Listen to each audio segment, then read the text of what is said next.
Good evening. I'm delighted to be here to MC the University of Manitoba's 8th annual 3-minute thesis competition. I'm Louise Simard, Acting Dean of the Faculty of Graduate Studies. Let me begin by acknowledging that the University of Manitoba campuses are located on original lands of Anishinaabe, Cree, Oji-Cree, Dakota, and Dene peoples, and on the homeland of the Métis Nation. We respect the treaties that were made on these territories. We acknowledge the harms and mistakes of the past, and we dedicate ourselves to move forward in partnership with Indigenous communities in a spirit of reconciliation and collaboration. Thank you to everyone for joining us online. While this isn't how we had planned to do this event, maybe this will allow more of the students' family and friends in Winnipeg and beyond to join in and show their support. This year, just a few of us are on our Fort Garry campus, respecting social distance to bring you this event. This year's program, which we normally print for our audience, includes bios for our competitors, a message from the president, and more. It can be found on the umanitoba.ca/3mt website. For those who are not familiar with this event, the 3-minute thesis, or 3MT, is an academic competition for graduate students developed by the University of Queensland in Australia. The success of the model has led to the establishment of competitions in several countries. This year's 3MT competition at the University of Manitoba began earlier this year.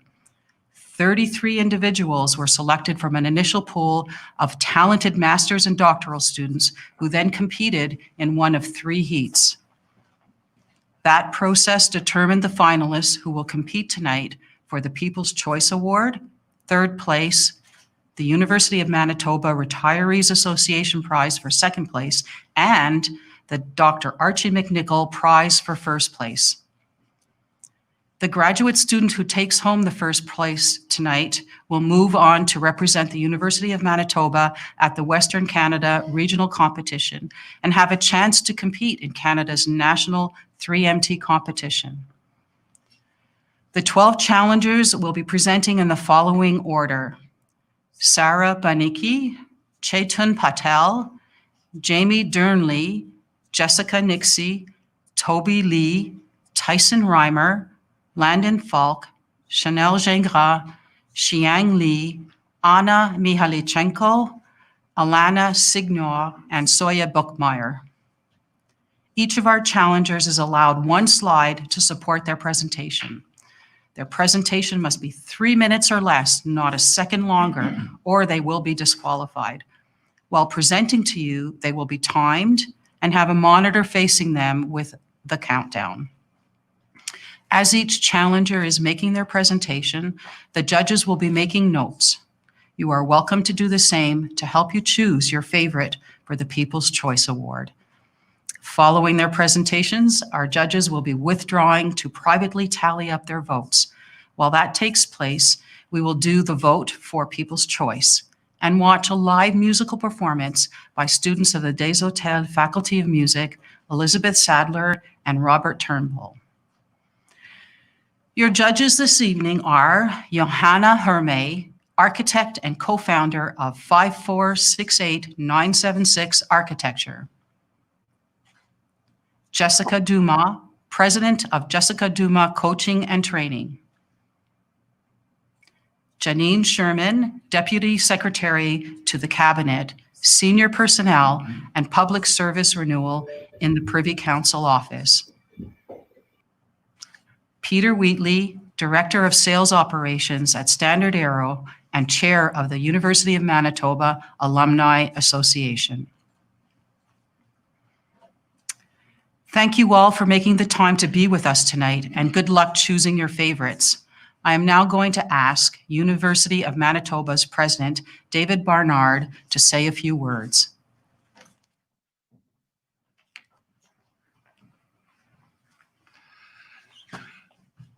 I want to thank you again for joining us tonight online.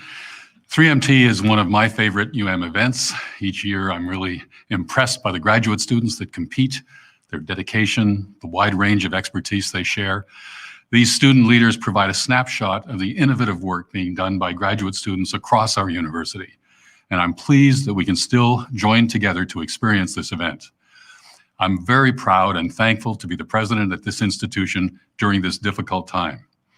The resilience and strength that's been shown by our faculty, staff, and students has been truly inspiring. These graduate students here tonight are examples of how everyone in our community is adapting to new circumstances and rising to the challenge. As today's participants will demonstrate, it's important for us to recognize that there are many ways of knowing, learning, and sharing knowledge. At there are more than 3,500 graduate students. These talented students will show you what happens when knowledge, passion, and creativity collide. At the University of Manitoba, we recognize the key role graduate students play in generating the energy and ideas that drive innovation. Their imaginations ignite our research engine and spark action that has a life-changing impact on our world. Each of these students' research has the potential to make life better for people, both around the world and in our community, and I would like to thank each graduate student, from the initial applicants to tonight's finalists, for the time and effort they've invested to prepare for this competition. It's a major challenge to condense many months, sometimes years, of research and work into a clear and concise 3-minute presentation. Having the ability to explain the meaning and value of one's research in simple words is an important skill that will benefit these competitors in the future. Our judges will have a very difficult task ahead of them as they watch and select tonight's winners. This event would not be possible without the hard work and dedication of the 3MT Organizing Committee, led by Dr. Louise Simard, Acting Dean of Graduate Studies. Thank you, Dr. Simard, and thank you to everyone who's invested in the success of this event. Best of luck to our finalists.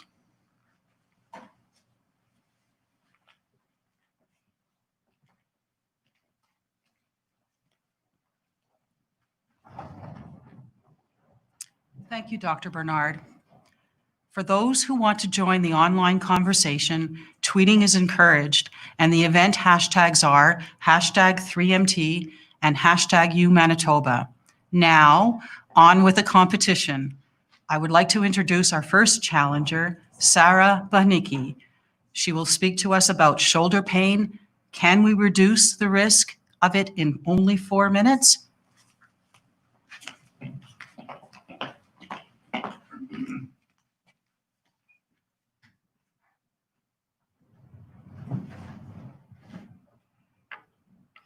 How many of you are sitting with poor posture right now? Specifically, how many of you are sitting like this? This is called forward shoulder posture, and it's characterized by the rounding of the shoulders forward. My bet is many of you spend most of your days in this position, and I know you're at home right now correcting your posture. But you're not alone, because this is one of the most common poor postures affecting up to 73% of the population. Now you're probably thinking, so what, Sarah? Everyone's shoulders are a little bit rounded. What's the big deal? But let me tell you some of the things that we know about forward shoulder posture.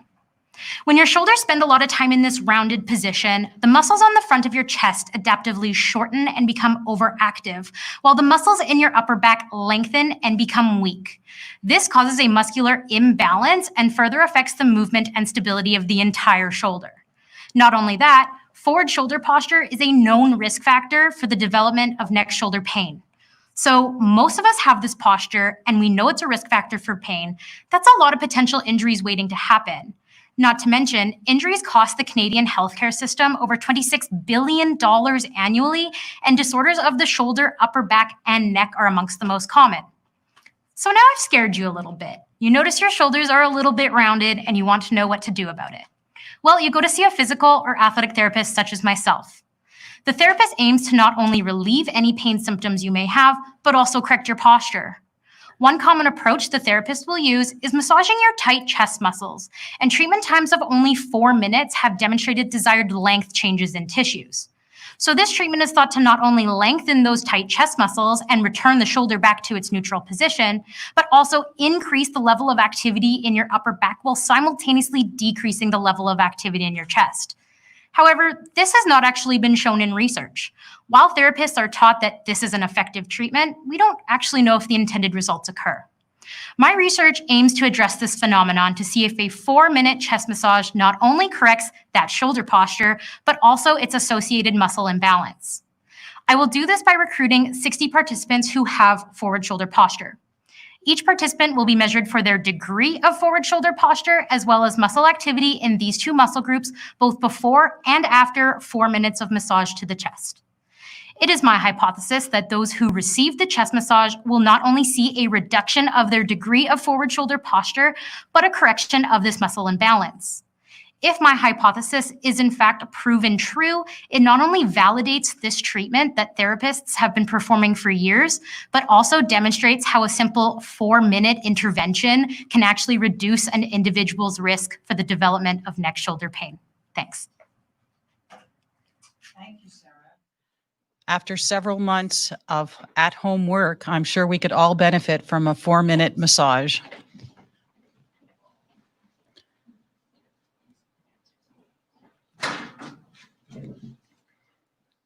Our next speaker is Chetan Patil, a PhD student from the Department of Pharmacology and Therapeutics, talking to us about shutting the door on the progression of Alzheimer's disease.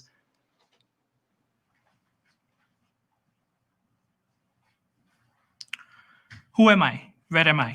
What day is it? If I ask you these questions, I'm sure majority of us can answer it quickly. But what if one day we forget the answers? This is what people living with dementia face. Alzheimer's disease is one of the most common forms of dementia that affects more than 50 million people worldwide. We know that a protein called as amyloid beta is a causative agent, yet we still struggle to find a therapy. Why? One answer, our timing is wrong. What's the use of bolting the door after the horses have left the barn? Let me explain this. What if a person starts showing symptoms for Alzheimer's disease? By the time we confirm the diagnosis, it's already a late stage and the damage is done. But research now shows that 15 to 20 years before this first symptoms is when the disease begins. Let me ask you, what if we target our therapy at this early stage? An answer to this question can be found through my research. On the slide, you will see a series of events that takes place in the early stages of Alzheimer's disease. Right now, in your brain, billions of neurons are talking with each other at special junctions called as synapse. This is where two neurons come in close contact with each other and they talk. They learn, they share, and they store information. This is where memory formation takes place. Next time you remember your mother's birthday, do thank your synapse. Our system is perfect, and at times there is error in our network communication. And neurons have a protein called as pannexin-1, which is the door of the synapse. This door is always closed, but at times when there is error, the door opens, and then it sends a signal to the police in your brain to come and catch this error-prone synapse and clean it. Everything works smoothly until amyloid beta starts to enter your synapse. This is where A beta hits first and hits hard in such a way that it breaks the communication of your neurons. The neurons cannot talk anymore in presence of amyloid beta. How? My results show that A beta increases the activity of door opening, and this means two things. More innocent synapses are cleared and more stress signal is sent out. And the effect of this can be seen on the loss of synapse. Now imagine this key event taking place for 15 to 20 years continuously in your brain. The damage is irreversible. But let's not lose hope. We see that amyloid beta is affecting the functions of the door. What if we remove the door? Now I see that without door, there is no effect of amyloid beta on brain's communication. This means that A beta is truly a master criminal using our own system against us this whole time, not anymore. Right now, we are developing agents to stop this amyloid beta increased activity of the door. This will open up opportunities to target the early therapies in the early stages of Alzheimer's disease. And this would lead to either prevention or reversing the progression of Alzheimer's disease. Together, let's shut the door on Alzheimer's disease. Thank you. Thank you, Chetan. Given the demographics and the aging population, myself included, we will definitely be looking forward to hearing the results of your work.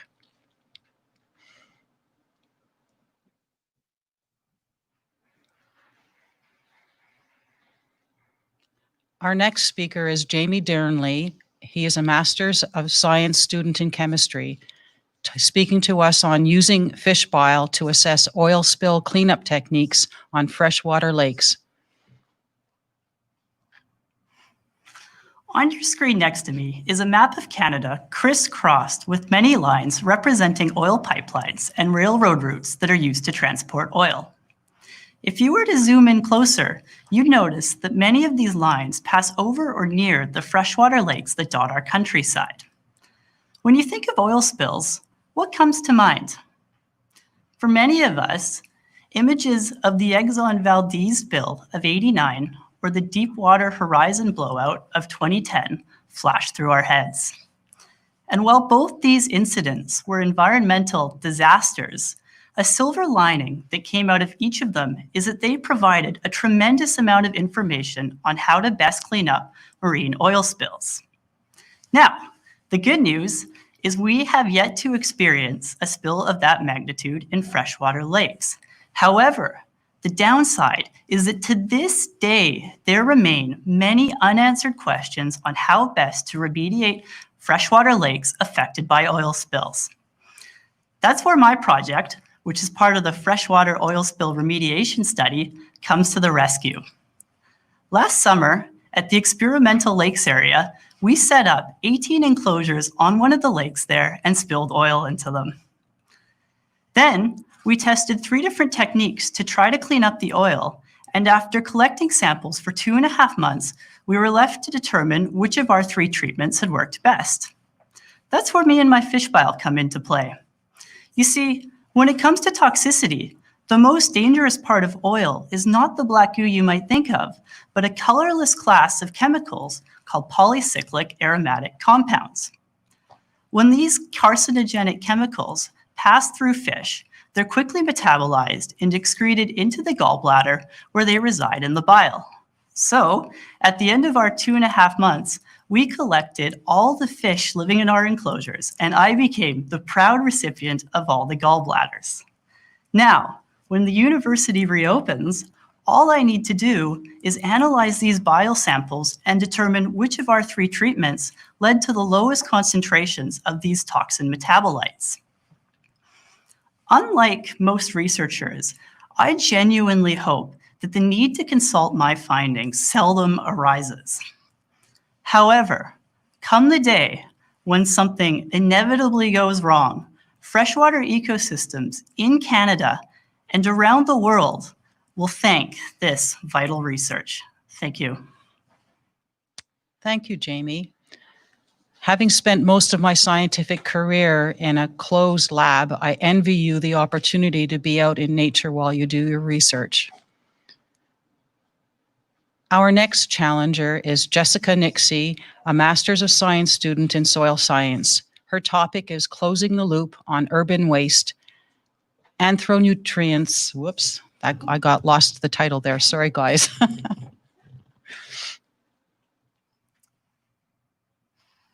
Have you ever thought about how nutrients cycle, or more often don't cycle, through our food system?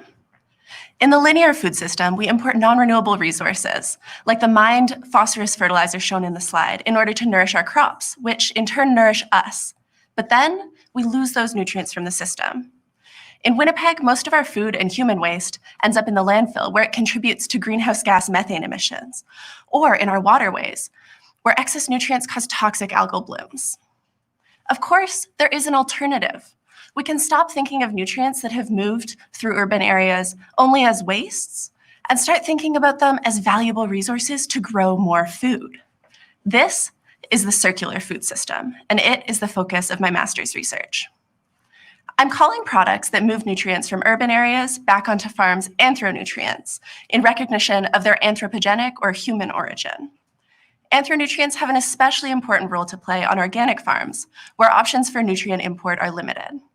If a farmer doesn't have a source of manure nearby, they often have a difficult time bringing as much phosphorus back onto their land as they remove when they harvest the crop. This has led to widespread phosphorus depletion on organic farms across the prairies. My research evaluates 3 anthronutrient sources for their ability to supply phosphorus and improve yields on organic farms. First, I'm evaluating a digestate, which is made by processing food waste in the absence of oxygen, producing both biogas to generate electricity and this nutrient-rich digestate to reapply to the field. Second, frass is the waste product of black soldier fly larvae that have been fed restaurant and grocery store waste. They re-enter the food system, the larvae themselves, as a high-protein animal feed, while their waste becomes valuable fertilizer. Finally, struvite is a mineral fertilizer that can be precipitated from municipal wastewater, pulling the phosphorus out before it can enter waterways and cause harm. I'm evaluating these nutrients in the field, in wheat and alfalfa, as well as in a greenhouse ryegrass study. So far, the results are promising, with all 3 anthronutrient sources outperforming the unfertilized control in at least 2 out of 3 trials, and the frass actually keeping pace with our conventional soluble fertilizer in all 3 of the trials. We've only had 1 year of trials so far, but the results so far are looking good. The message that I want to leave everyone at home with today is that in a truly sustainable food system, the waste product of one process becomes the valuable input to another. And this is the absolutely crucial role that anthronutrients will play in the future of food. Thank you. Thank you, Jessica. And thank you for explaining such a new topic in easy language for all of us to understand.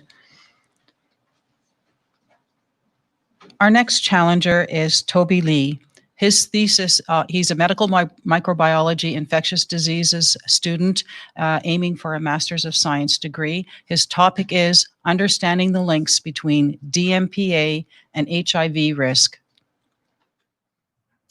Recently, I was in Kenya visiting a community of sex workers that our lab works in partnership with to study HIV. Through talking to them, I learned that unplanned pregnancies are an issue that has pushed many of these women to drop out of school and to turn to sex work so they could feed their children. As Canadians, we're certainly no stranger to the issues of unplanned pregnancies. About 30 to 40% of pregnancies in Canada are unplanned. To promote family planning, there are a variety of contraceptives that women can choose from. Contraceptives, also known as birth control, are drugs or devices that can be used to prevent unplanned pregnancies. One of the most commonly used contraceptives is an injectable drug called DMPA. Why? Because it's affordable, and one injection could prevent against pregnancies for 3 months. Now here's the bad news. There are research studies that suggest women who use DMPA have a higher risk for HIV infection. Researchers think DMPA can weaken the cellular barrier inside the vaginal tract, making it easier for HIV to sneak in. DMPA can also increase inflammation in the vagina, thus creating an environment that favors HIV infection. What's even worse is inside this inflammatory environment is a pool of cells that HIV loves to infect, called HIV target cells. The focus of my thesis, however, is on a specific immune cell called natural killer cells. Natural killer cells are important because they protect us from cancer and viral infections. Studies have shown that natural killer cells can even help prevent HIV infection. And while we know that DMPA affects many cells of the immune system, we still don't know if DMPA affects natural killer cells. To answer this question, we're using blood from women who use DMPA and comparing their natural killer cells with women who don't use DMPA. Using a technology called flow cytometry, we will scan these natural killer cells for differences in function and markers of activation. This study will help us to understand how DMPA affects natural killer cells and how DMPA could alter these natural killer cells and their ability to defend against HIV. In the bigger picture, there are lots of women who use DMPA to protect themselves from unplanned pregnancies. And it's not fair to them that we still don't know how DMPA affects their HIV risk. In the end, no woman should have to use birth control and worry that it might increase their risk for an infectious disease. Thank you, and asante sana. Thank you, Toby, and for telling us about this exciting research. It really does platform the fact that research at the University of Manitoba is truly global in nature. Our next challenger is Tyson Reimer. He's a Master's of Science student in Physics and Astronomy, speaking to us about detecting breast cancer with microwaves. The Canadian Cancer Society estimates that 1 in 8 Canadian women will develop breast cancer. Breast cancer is clearly a health concern, but what are we doing about it? Well, if a patient is known to have cancer, then we can deliver treatment. But in order to deliver the treatment, we first need to detect the cancer. Today, the standard method for breast cancer detection is X-ray mammography. But the benefits of mammography have been questioned, due in part to its use of ionizing radiation, which can actually cause the development of cancer. This is where microwave imaging comes in. Microwave imaging uses microwaves, like those found in your microwave oven at home, but much, much lower in power. Lower in power even than the signals used by your cell phone. This approach also has a big advantage. It uses non-ionizing radiation instead of the potentially cancer-causing ionizing radiation found in mammography. Because of this benefit, researchers have been quick to build systems that can scan patients with the goal of using these for breast cancer screening. But before the systems are ready for deployment to hospitals, there's still some remaining challenges. One of these challenges is actually how we go about detecting the presence of a tumor. Tumor detection can be done using an image that we make of the breast. But today, the techniques for how we make images either neglect the physics of microwave imaging, relying on radar models and resulting in simple, crude images, or they try to model all of the physics, requiring up to days of processing time to produce an image, and have only seen wide success in simulation studies. This is the focus of my research. Half of my work has looked at the development of a new technique for how we make an image. Unlike the current approaches, which model either all or none of the physics of microwave imaging, our new approach lets us pick and choose the individual physics components that we think are the most important for producing a good image, and only modeling those. What we've seen is that by using this approach, we're able to more consistently detect the presence of a tumor in the images that we make. The other half of my research has looked at the application of artificial intelligence methods for automatic tumor detection. Instead of detecting the tumor in an image, these techniques let us detect the tumor directly in the measured electromagnetic data.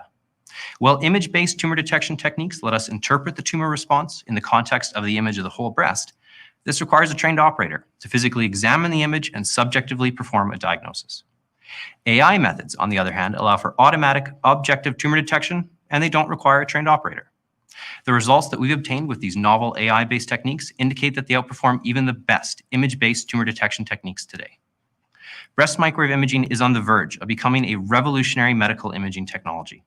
Researchers have built sophisticated systems that can scan patients, but the techniques for how we detect the tumor still require improvement, and that's where my research comes in.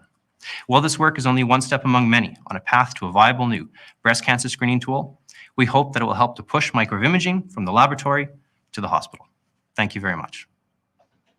Thank you, Tyson. On behalf of women worldwide, I really appreciate the work that you're doing, and I will not look at my microwave in the same way in the future. Our next challenger is Landon Falk. She is a Master's of Science student in Physiology and Pathophysiology, and her topic is the role of aryl hydrocarbon receptor in the pathogenesis of congenital diaphragmatic hernia. What if you or someone you loved found out that they were expecting a baby? You'd probably be pretty excited, right? Maybe even a little nervous. But if you've got a brain that works like mine, you might actually start to think about all of the ways that things can go wrong. You're thinking about all of the things that for years doctors have been advising pregnant women to stay away from, like smoking, drinking alcohol, or even eating certain types of foods. But what if there's more that we have to be aware of? Because everything in our environment has the ability to impact the health of these unborn babies. I study a disease called CDH, where these unborn babies have a hole in their diaphragm and super small lungs. To put it into perspective, by the end of this event tonight, 6 babies will have been born worldwide with CDH, and 3 will die. Now, unfortunately, we don't know what's causing CDH in a majority of cases, but we are able to study the disease using an animal model. And in this model, we administer a chemical called nitrophin to a pregnant rat to induce CDH in the offspring. And when given at the right time point during pregnancy, that's exactly what we see. However, when we give nitrophin at other time points during pregnancy, we actually see an increase in other developmental defects, like heart defects, growth deficits, and even behavioral issues. Now, chemicals very similar to nitrophin are found increasingly in our environment, and they have been linked to human developmental defects. Although how they induce this abnormal development is still relatively unknown. We know, however, that these chemicals bind to something called the aryl hydrocarbon receptor, or AHR. Now, AHR binds to things that are found all around us in the environment, in plastics that we make our food and our water containers out of, treated woods that we build our homes and our furniture out of, and even things like cigarette smoke and diesel exhaust that we inadvertently breathe in every single day. Now, the role of AHR is to detect these chemicals within us and get rid of them. And as adults, we're a little more tolerant to these types of exposures. However, it's the fickle nature of fetal development that makes these unborn babies extremely susceptible to the negative effects of AHR. Take CDH, for example. We actually know that the activation of AHR is involved in the development of these abnormally small lungs that we see in these patients. Now, as scientists, we often forget that we're more than just our genes. We're the product of our environment. And like those fetal rat pups in the lab, human fetal development can be altered by maternal exposures. And the timing of those exposures is absolutely crucial. Through my work with AHR, I hope to shed light on how environmental exposures can alter fetal development, so eventually we can confidently say that we are keeping our babies safe. Thank you. Thank you, Landon. This is so important work and will really have an impact on our next generation of children. Our next challenger is Chanel Gingras, a PhD student in medical microbiology and infectious diseases. Her work is on safer surfing, the impact of genetics on inflammation and HIV susceptibility. 38 million people are currently living with HIV, with 70% of these infections found within sub-Saharan Africa alone. Both external and internal factors can help explain these high rates of infection. Let's think of HIV susceptibility in terms of surfing. The surfers on the right are exposed to a higher number of sharks than those on the left. If you surf in an area with a high proportion of sharks, your likelihood of being bitten dramatically increases. This represents the external environment seen within sub-Saharan Africa, where individuals are highly exposed to HIV and therefore are at a greater risk of infection. Now, what if I told you that these sharks are inherently more attracted to red surfboards? Now the surfers on the right have a further increased risk, but this time it's due to their internal environment. This represents inflammation. HIV specifically targets inflammatory cells. Therefore, the higher the level of inflammation, the higher the risk of infection. Although inflammation can be a great way for our bodies to defend against bugs, such as bacteria and viruses, too much of a good thing can actually be harmful.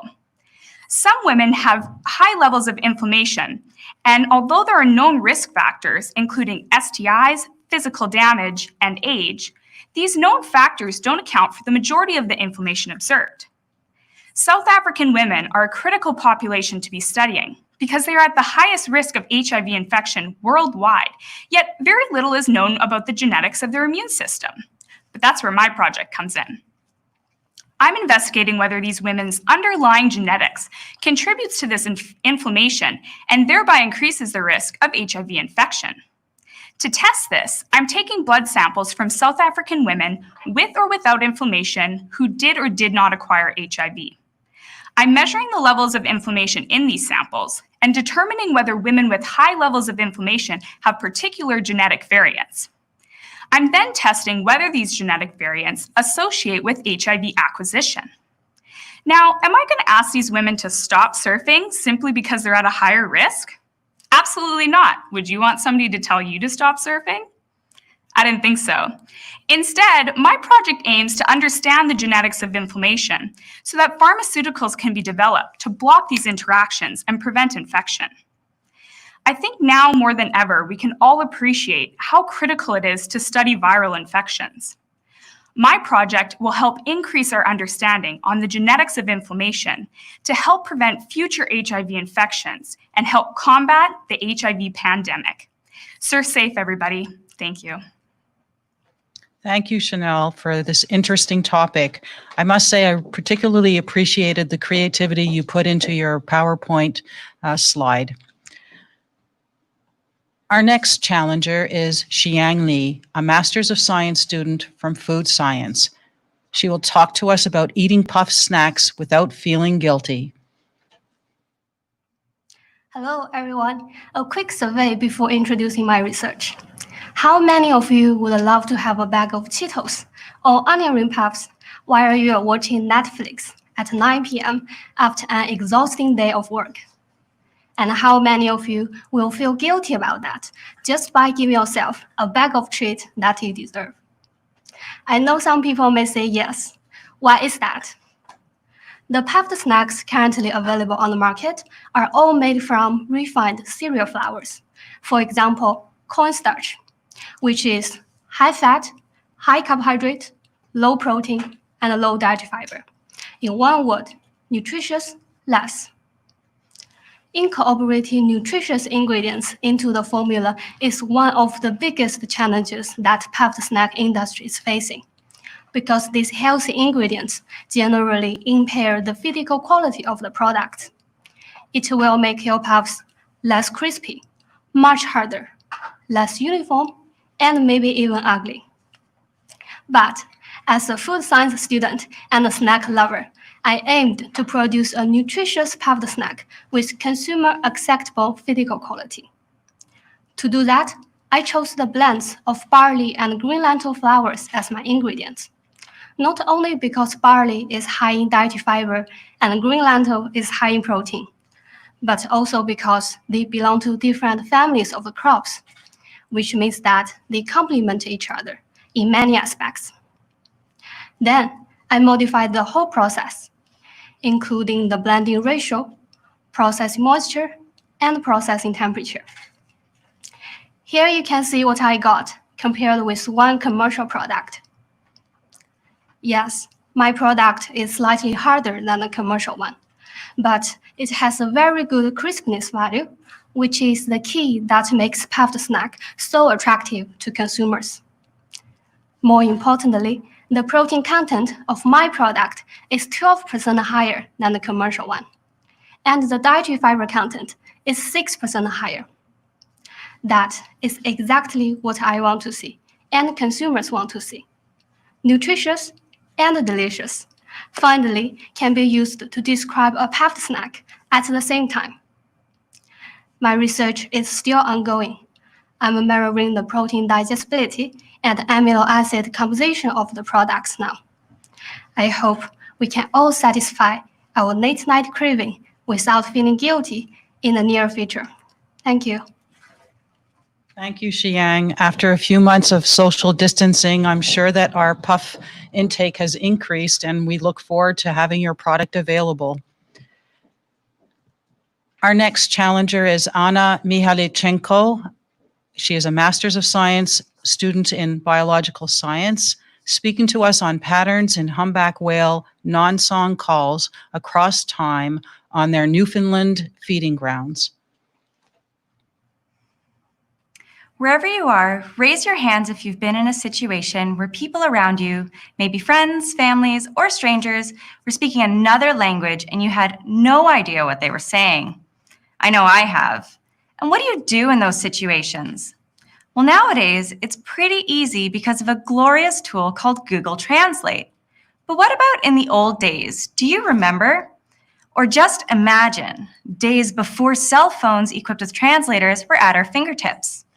Well, we studied someone's verbal behavior to look for a context or a pattern in the word's usage to try and figure out what it meant, essentially finding its function. Was it only ever said when holding a certain item, like an orange? At certain times of the day? Good night. During times of stress? Help me. What's cool is this basic observation of behavior is also used in animal communication studies to determine the function of their vocalizations, such as finding prey or mates, competition, and alarm calls indicating stress. However, this is much easier to do in land-dwelling species. But what about in the mysterious deep, the ocean? There are many highly vocal marine species, such as whales, and they are facing numerous threats around the world, like overfishing, pollution, and climate change. One highly vocal species are humpback whales. Their claim to fame are their songs. Humpbacks produce these long, eloquent songs, mostly on their tropical breeding grounds, and this has been the main focus of most studies. In fact, if you've ever heard any whale vocalization, maybe on YouTube or the Planet Earth series, it was likely their songs. But that's only half the story. There's more. I study the short, weird, seemingly random non-song calls of humpbacks, which are understudied and not as well known. It's important to understand these calls because whales face many threats globally and could be calling for help or indicating stress, but we don't know it. These calls are produced all throughout the humpback range, from the tropics to thousands of kilometers away in their feeding grounds near the poles. We don't know the function of these non-song calls, so my goal is to look for consistent patterns in call activity across days and years as a first step to investigate function. To do so, we placed an underwater microphone in their feeding grounds and recorded humpback vocalizations. I analyzed hundreds of hours of recordings and identified calls into one of 3 call classes based on their acoustic properties. Now, the million-dollar question: what is the function? Preliminary results suggest humpbacks may use calls to maintain contact during feeding and migration. This is a first step to eventually understand and build up the vocabulary to develop a whale Google Translate. So if they're saying, "Help me," we can recognize the call and respond appropriately. Thank you.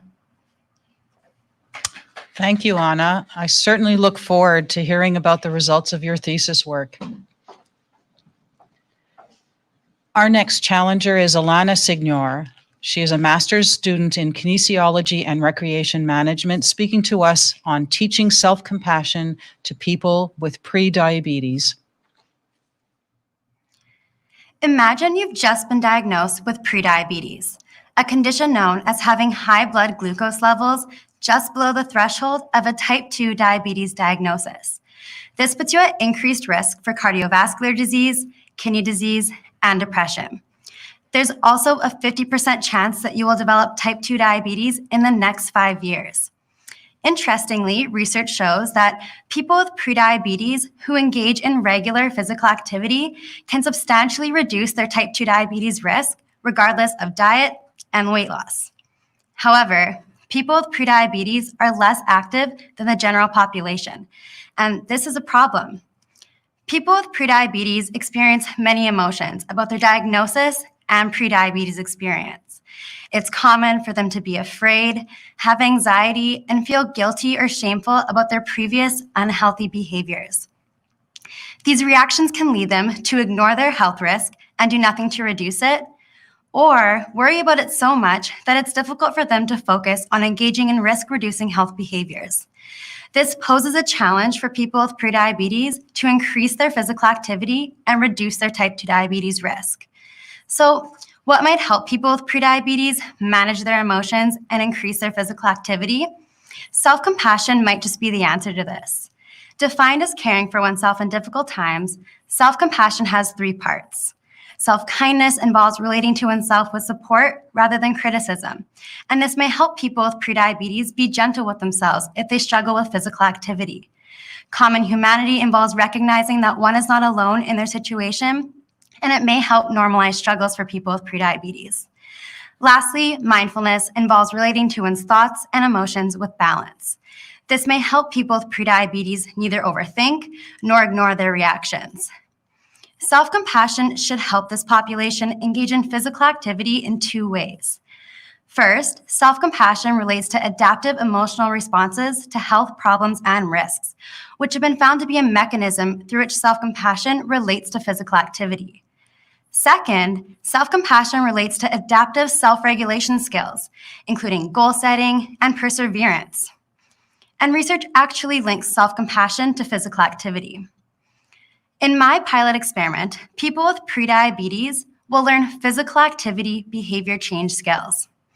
Some will also learn how to be self-compassionate in the face of their diabetes risk, with the challenge of increasing their physical activity to see if this extra training can lead to greater increases in physical activity than behavior change training alone. If successful, my research can inform a larger trial, and it can further shape guidelines for prediabetes treatment. Thank you. Thank you, Alana, and thank you for taking such an interesting and different spin on research in diabetes. Our final challenger is Zoya Buckmeyer, and she's coming to us all the way from BC. She is an MN-RM student in Natural Resources Institute, and her topic is Understanding Mangrove Zonation, the Key to Successful Restoration.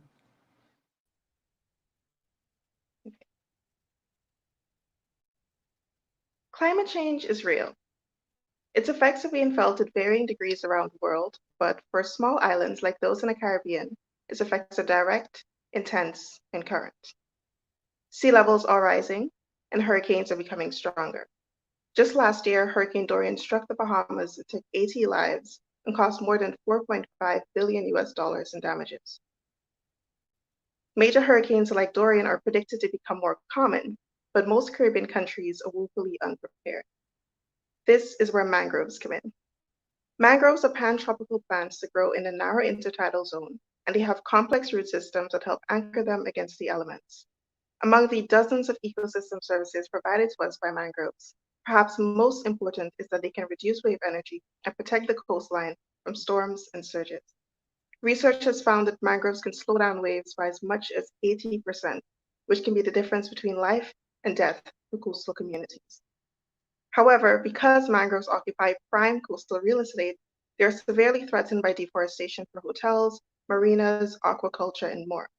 To combat these losses, conservationists throughout the Caribbean have attempted mangrove restoration for decades, but results have been less than perfect.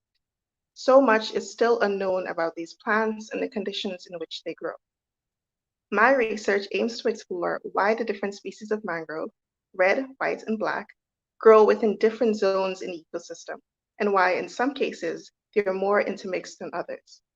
Understanding the natural conditions that each species likes and thrives in will allow us to better replicate these conditions during restoration.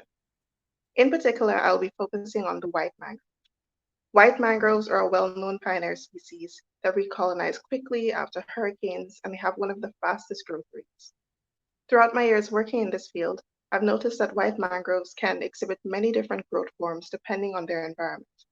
In some cases, they are tall, skinny trees. In other cases, they are a dense shrub with a unique vertical root system. This ability to adapt to its environment may become increasingly important as the coastline changes due to climate change-induced sea level rise, saltwater intrusion, and erosion. An adaptable species is a resilient species. All of this data will eventually guide me and fellow researchers in developing a set of best practices for mangrove restoration that is specific and relevant to the conditions of each site. Successful restoration is imperative because for small islands like my home Grenada, mangroves are our last line of defense against climate change. Thank you. Thank you, Zoya. And thank you for taking the time to join us from your home. Isn't technology grand?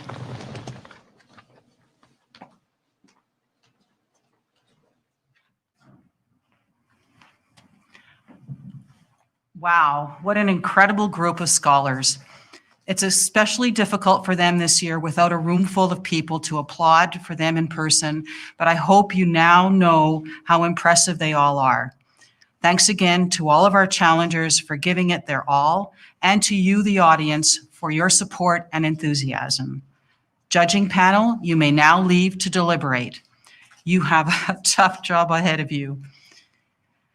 It is now time to place your vote for People's Choice. On your phone or computer, please go to menti.com, that is MENTI.com, in your browser. Once you're on the web page, just enter the code that's on the screen and you'll see all of the competitors' names to choose from. Choose your favorite, click submit, and that's it. While we're waiting, I want to introduce our musical guest students from the Desautels Faculty of Music, Elizabeth Sadler and Robert Turnbull. Hello, everyone. Congratulations on being part of the competition tonight. Robert and myself are very excited to be playing some music for you as the entertainment piece of the evening. Our first piece is called I Wish You Love. It is a jazz swing standard, and we hope you enjoy. The first note. 2, 1, 2, 3.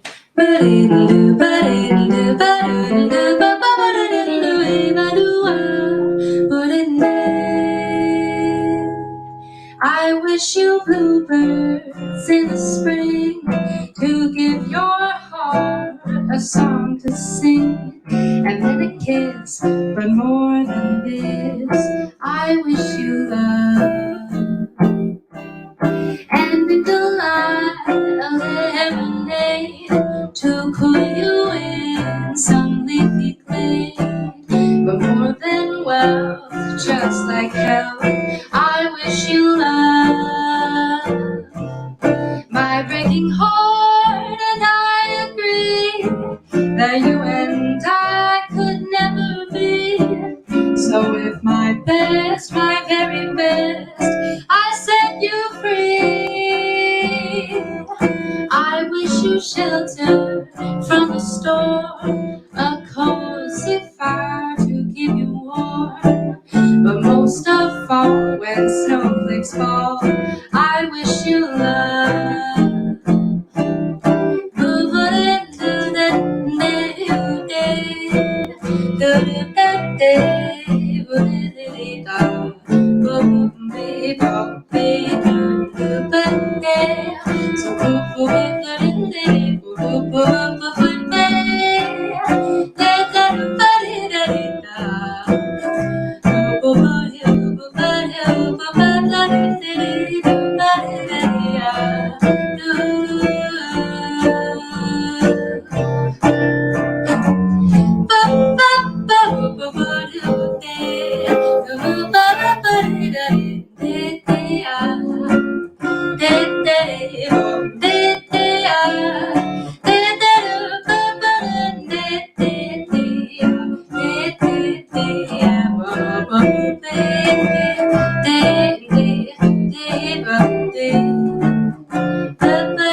I wish you bluebirds in the spring to give your heart a song to sing. And with my best, my very best, I wish you love. And in July, a lemonade to cool you in some leafy glade. More than wealth, just like health, I wish you love. My breaking heart and I agree that you and I, we could never be. So with my best, my very best, I set you free. I wish you shelter from the storm, a cozy fire to keep you warm. But most of all, when snowflakes fall, I wish you shelter from the storm, a cozy fire to keep you warm. But most of all, when snowflakes fall, I wish you love.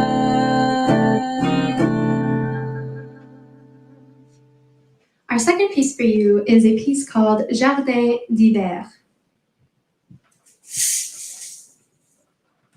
Je voudrais de soleil vert Comme au long des golfes clairs, des photos du bord de mer, dans mon jardin d'hiver.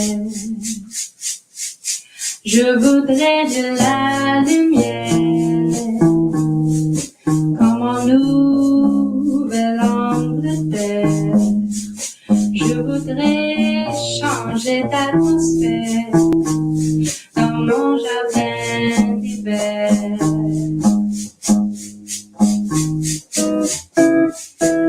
Ma robe à fleurs sous la pluie de novembre,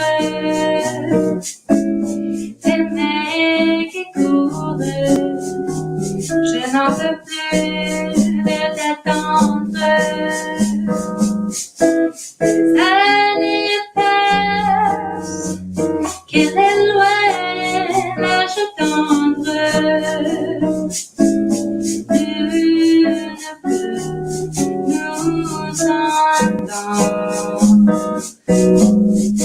Je voudrais te faire revoir la tes poètes.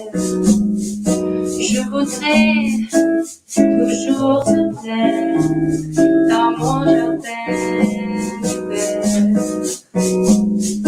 Je veux déjeuner par terre, comme au long des golfes clairs, t'embrasser les yeux ouverts dans mon jardin d'hiver.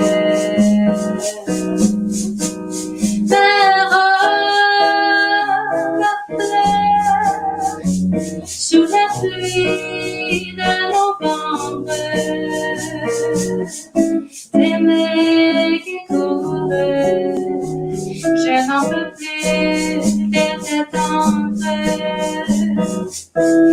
Les années passent, qu'elle est loin l'âge tendre.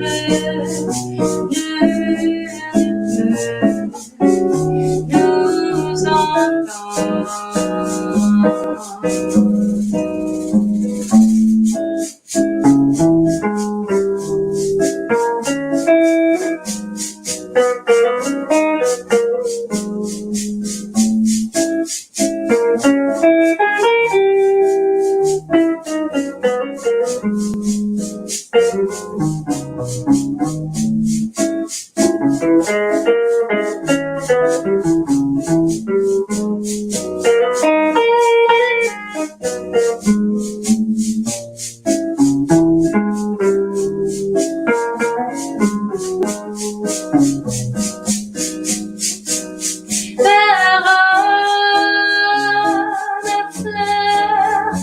Sous la pluie de novembre, tes mains qui courent, je n'en peux plus de t'attendre. Les années passent, qu'il est loin l'âge tendre. Plus ne peut nous entendre.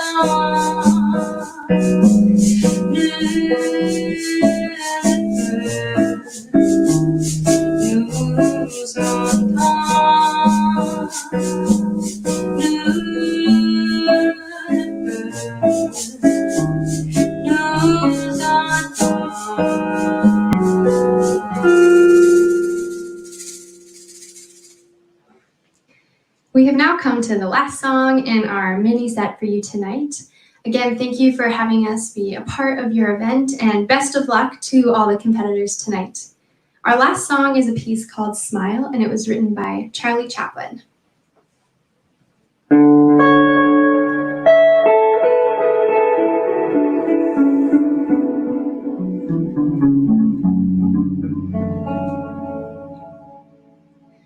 Smile, though your heart is aching. Smile, even though it's breaking. When there are clouds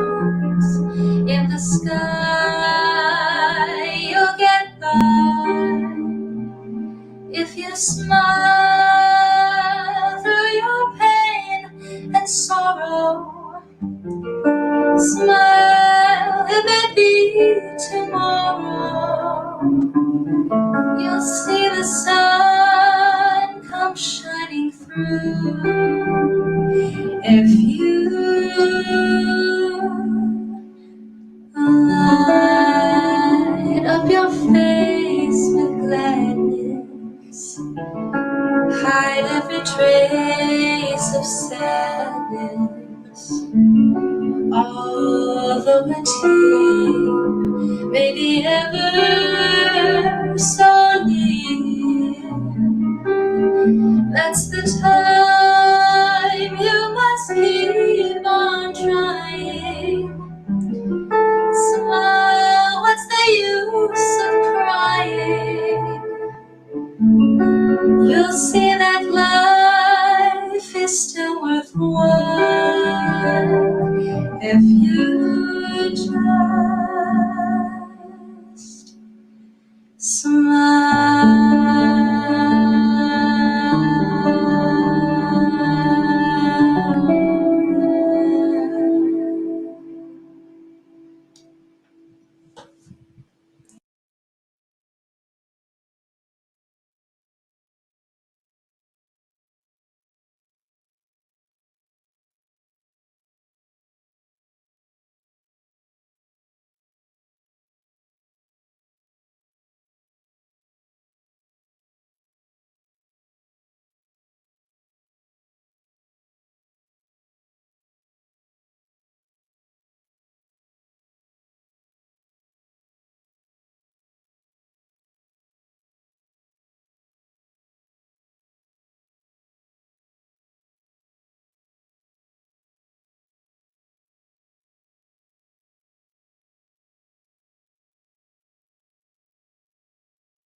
Thanks very much, Elizabeth and Robert. That was beautiful. Actually, it helped me calm down a little bit because I think I was holding my breath while all the students were giving their presentations. And now I'm sure you're as anxious to hear them as I am. On to the results. I first want to thank our judges for being with us and for doing the difficult job of choosing a winner among these impressive competitors. Dr. Barnard, please do the honor of handing out the 4 awards. Thank you very much. So it's my pleasure to announce the winners. First, the People's Choice Award goes to Toby Lee.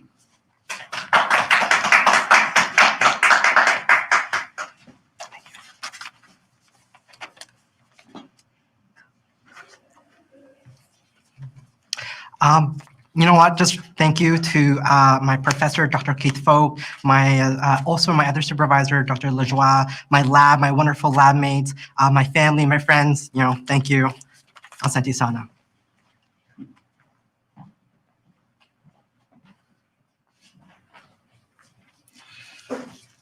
The third place winner is Sarah Bahaniki.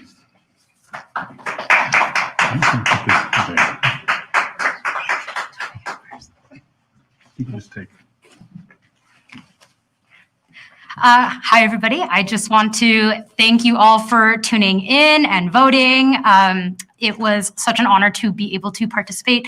And I do just want to say a quick thank you to all my family and friends who've been supporting me, as well as my lab mates and my supervisor, Dr. Tricia Scrivens. Thank you.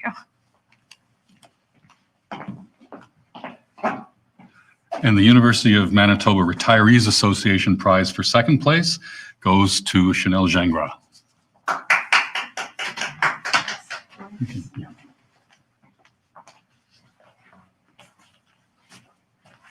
Take that or, do I take that or no? No. Thank you to all my friends and family who tuned in tonight. Hopefully, it gave you a little appreciation for what I do in the lab. Thank you to my supervisor for all the support lately. And just what a great competition. It was very enjoyable to watch everybody present. Thank you so much. And the Dr. Archie McNichol Prize for first place goes to Toby Lee. I really wanted to dedicate this to the Folk Lab. You know, thank you everyone who's helped me, you know, practice and rehearse the speech, but also really thank you to our cohort in Nairobi, Kenya, that have worked with us for the past 35 years and ongoing and helping us to understand about HIV and one day finding a cure. Thank you.